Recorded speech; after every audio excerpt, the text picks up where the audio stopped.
परम सम्मानित भारतवर्षक मैथिल श्रोतागण, सरस एंटरटेनमेंट अपनेक समक्ष एकटा नव विवाहक एल्बम लऽ कऽ उपस्थित छथि जकर नाम थिक जयमाला, जाहिमे अपन सुमधुर आवाजसँ सजौने छथि मिथिला के चर्चित परिचित आवाज अर्चना कृष्ण झा जी, आ गीत के अपना कलमसँ सजौने छथि मिथिला के जन जन में बसल गीतकार व कवि श्री श्याम बिहारी राय सरस जी, आ संगीतसँ झमकौने छथि श्री राजेश दत्त जी। तऽ आओ सुनल जाओ ई विवाह गीतक अनमोल प्रस्तुति जयमाला।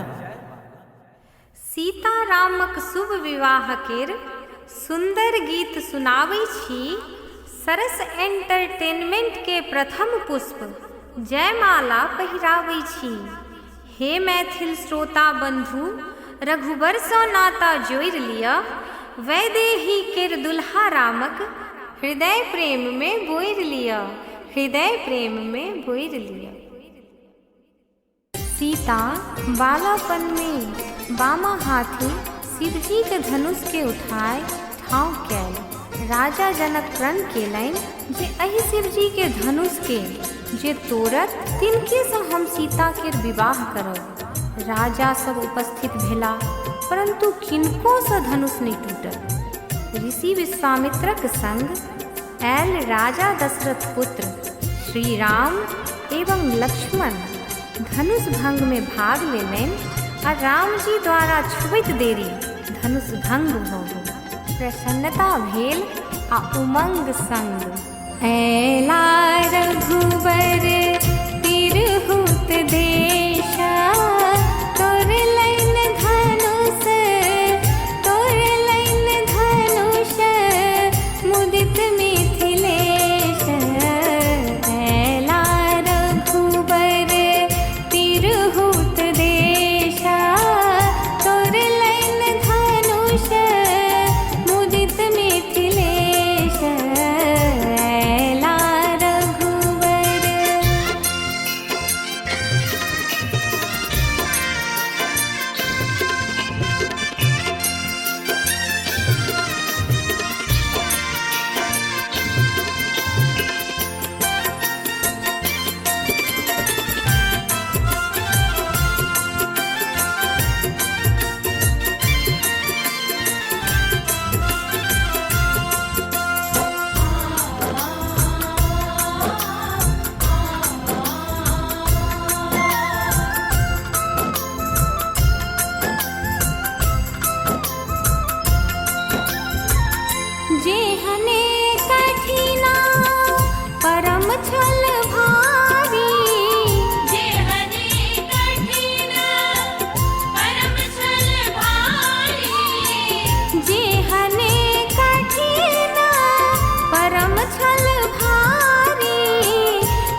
रघुबर वर देखी बिहू से नारी, रघुबर वर देखी बिहू से नारी, रघुबर वर देखी बिहू से नारी, दुल्हा राम जुगल सुकुमारी। लैला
लखन दुल्हा दुनु लागे।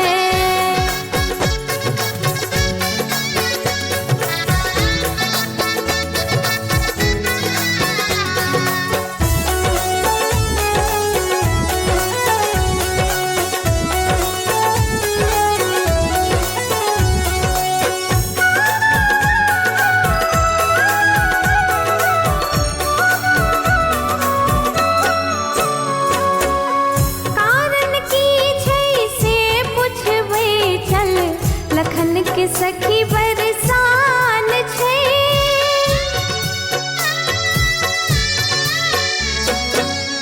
कारण की छै से पुछबै चल, लखन के सखी बरसान छै। हम मिथिलानी चतुर सियानी, हमरो बहुत गुमान छै। सुनै छी जे खीर खुआ का पुत्र भेलै राम सन। एक श्यामल एक गोर वरन छै, अवध लागे बदनाम सन। राम लखन दुल्हा दुनु लागे, दो बापक संतान सन। एक श्यामल एक गोर वरन छै, अवध लागे बदनाम सन। राम लखन दुल्हा दुनु लागे।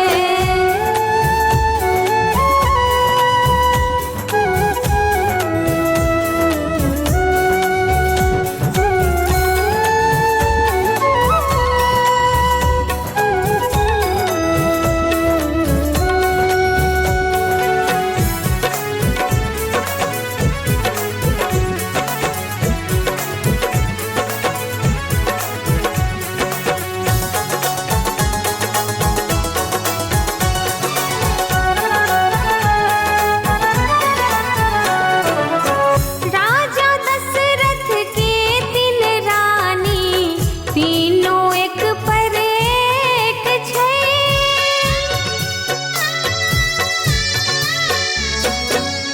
राजा दशरथ के तीन रानी, तीनों एक पर एक छै। चार पुत्र तीनों सौ उत्पैत, सब सौ दुल्हा जेठ छै। शांता बहिन श्रृंगी लागेलन, लागेने परमान सन। एक श्यामल एक गोर वरन छै, अवध लागे बदनाम सन। राम लखन दुल्हा दुनु लागे, दो बापक संतान सन। एक श्यामल एक गोर वरन छै, अवध लागे बदनाम सन। राम लखन दुल्हा दुनु लागे।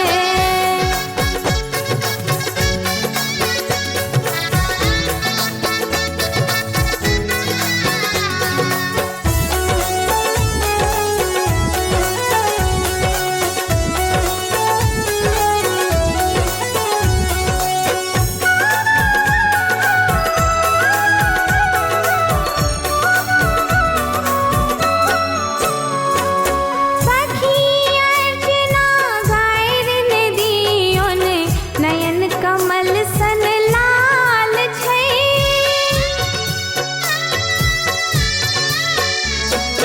सखी अर्चना गायर ने दियोन, नयन कमल सन लाल छै।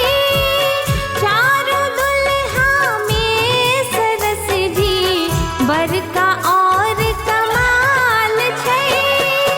की कहियो हम आगे सखी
उखड़ में धान कुटू दियो यो सात चोट। उखड़ में धान कुटो दियो यो सात चोट। उखड़ में धान कुटू दियो यो सात चोट।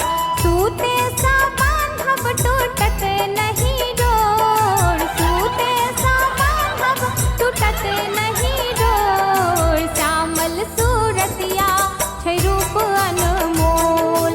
श्यामल सूरतिया छै रूप अनमोल। श्यामल सूरतिया छै रूप अनमोल।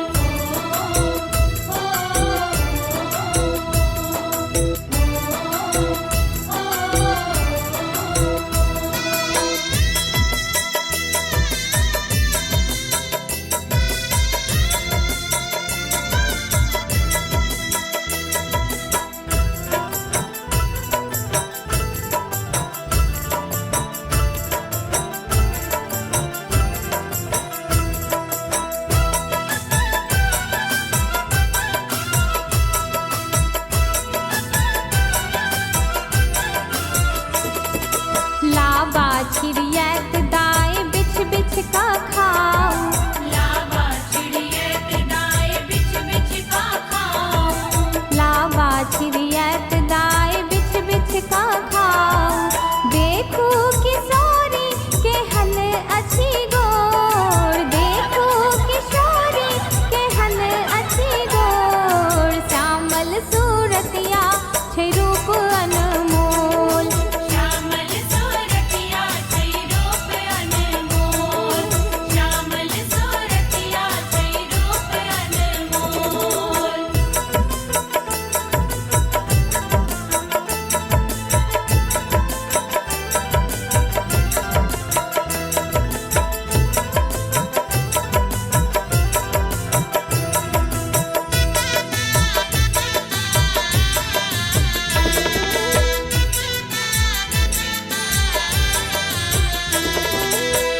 जे सरस कह से करैत जाओ।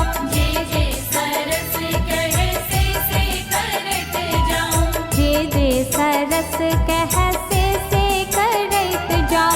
अंगुरी पर सबके नचाबी बेजोर। अंगुरी पर सबके नचाबी बेजोर। श्यामल सूरतिया छै रूप अनमोल। श्यामल सूरतिया छै रूप अनमोल। श्यामल सूरतिया छै रूप अनमोल। जानकी के दुल्हा महाचित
रघुबर के ना खिसियाओ ने सखिया दुल्हा के करे जाओ चुमाओ हे ये सखिया दुल्हा के करे जाऊं चुमाऊं हे ये सखिया दुल्हा के करे जाओ चुमाओ हे ये सखिया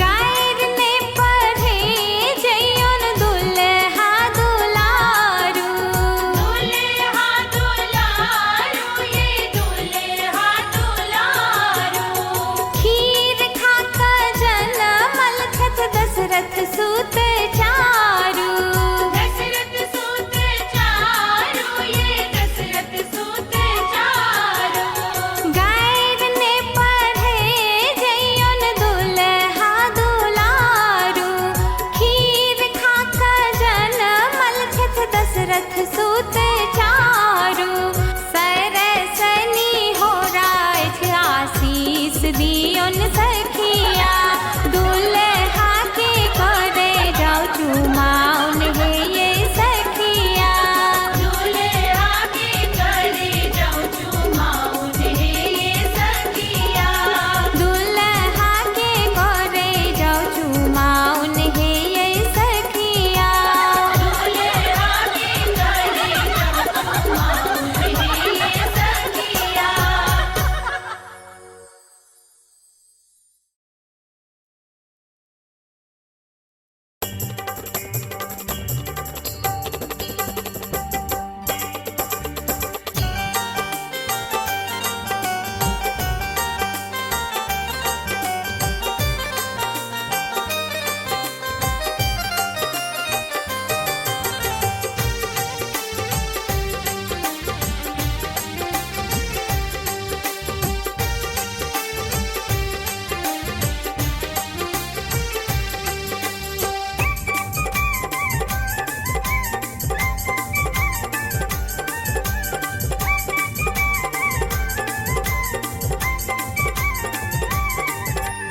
हे यो रघुबर आव आहा हे यो रघुबर आव आहा करू सिंदूर दान यो हे यो रघुबर आव आहा करू सिंदूर दान यो बाबा हमर आहा के देलन को कन्या दान यो बाबा हमर आहा के देलन को कन्या दान यो हे यो रघुबर आव आहा करू सिंदूर दान यो हे यो रघुबर आव आहा करू सिंदूर दानियो हे यो रघुबर आव आहा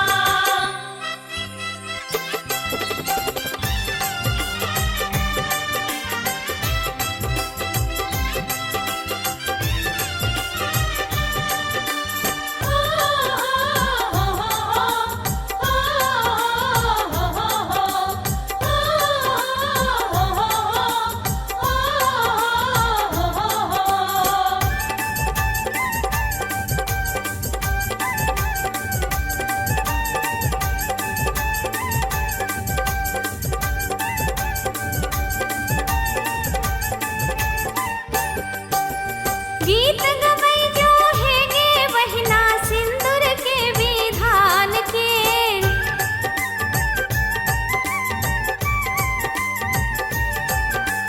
गीत गवै जो है गे बहिना सिंदूर के विधान के एखन समैया छै दुल्हा के एखन समैया छै दुल्हा के खोइल दहिन आय ज्ञान गे एखन समैया छै दुल्हा के खोइल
बेटी के होयत विदाई गे माई। सिया जी के होयत विदाई गे माई।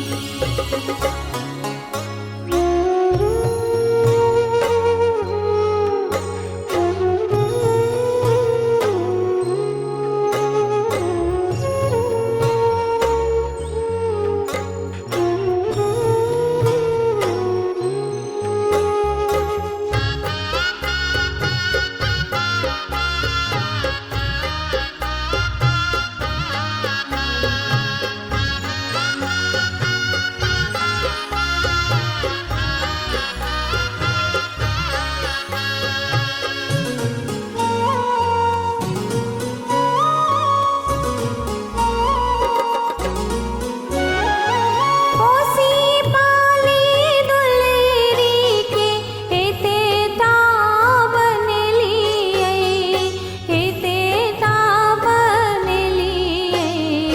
सेहो बेटी होयत वीरान गे माई।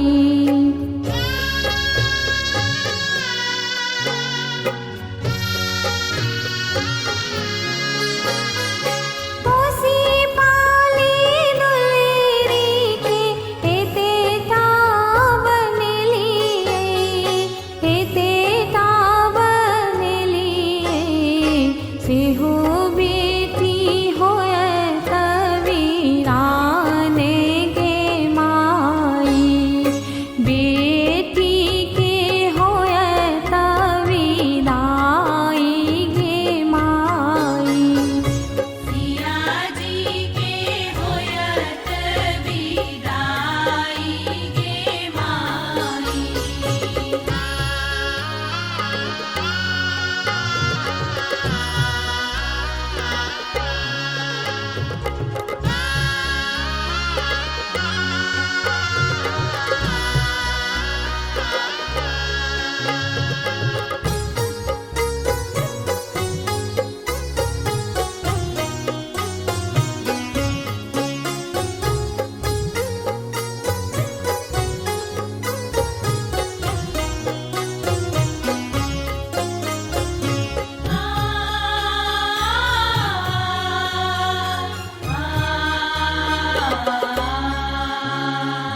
नीको नाही लागत धिया बिनु आंगन, धिया बिनु आंगन।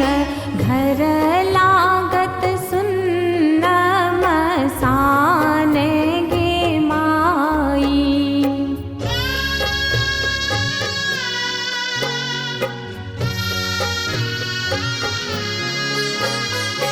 नीको नाही लागत धिया बिनु आंगन, धिया बिनु आंगन।